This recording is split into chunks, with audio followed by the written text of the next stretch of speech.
So I've been throwing around this term a lot lately. AI agents. The year of AI agents. AI agents become a more integral part of our lives. AI agents are futuristic. AI agents. AI agents are so powerful. The fascinating world of AI agents. Agentic capabilities. An AI agent. Agents. Agentic workflows. Agents. You've been hearing a lot about AI agents lately. So what are AI agents? And here's the bottom line. An AI agent is just an employee that you've written a very good job description for. And it's only going to amplify what you already do. So if you're not providing value, stop now, figure that out first, and then we can talk about agents later. But if you are providing value and you know how to capture and define that and describe it, now we're in business. So let's break it down a little bit more. There's only 3 things all agents can do: gather data, transform data, or deliver data. Searching the web, summarizing a blog post, send it in an email. Gather, transform, or deliver data. There's only 2 ways that agents work. Agents work with you and agents work without you. So an agent working with you would be in a chat interface where you say something and it says something and you say something. That's an example of an agent working with you. There's 2 ways that agents work without you. One is in a predefined step-by-step process. We call that a pipeline. So review my unread messages, summarize them, prioritize them, send them to me in Slack. Run this every morning at 7 a.m. That's a pipeline.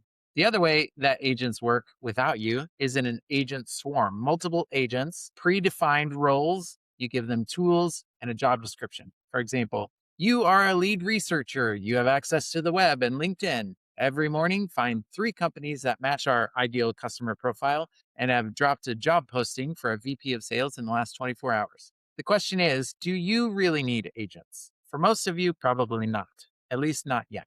Here's when not to hire an agent. When you're doing just one-off tasks, agents are part of a whole system. You don't need a conveyor belt for one box. You don't need an agent when you don't know what you want. If you have a hard time describing what good looks like, then you're going to have a hard time telling the agent what to do. Maybe you can chat with AI about that. Number 3, you don't want to hire agents when the cost of a mistake is too high. So a good rule of thumb that I like to have AI out of the box right now is maybe 60 to 80% successful, meaning that 1 in 3 tries is probably not going to work out. For a client-facing process, that's not automation, that's a liability. Now that can be improved, but requires a lot of refinement.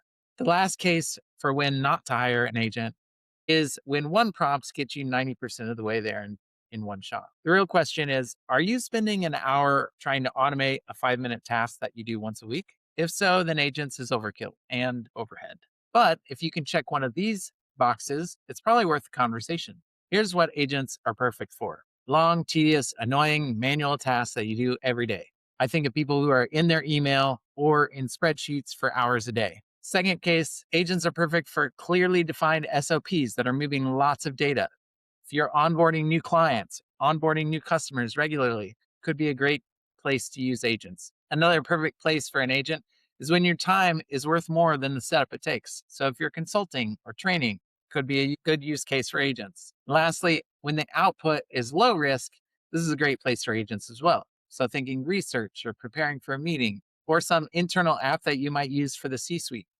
The unfortunate reality is that most businesses don't know where they can add the most value, or they don't have clearly enough defined processes to justify hiring a bunch of agents. So here are 3 questions I want you to ask yourself. Question number 1, where am I delivering the most value?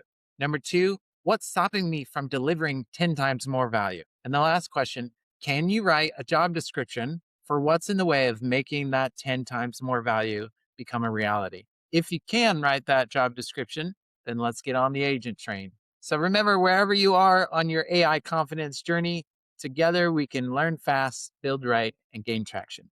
Till next time.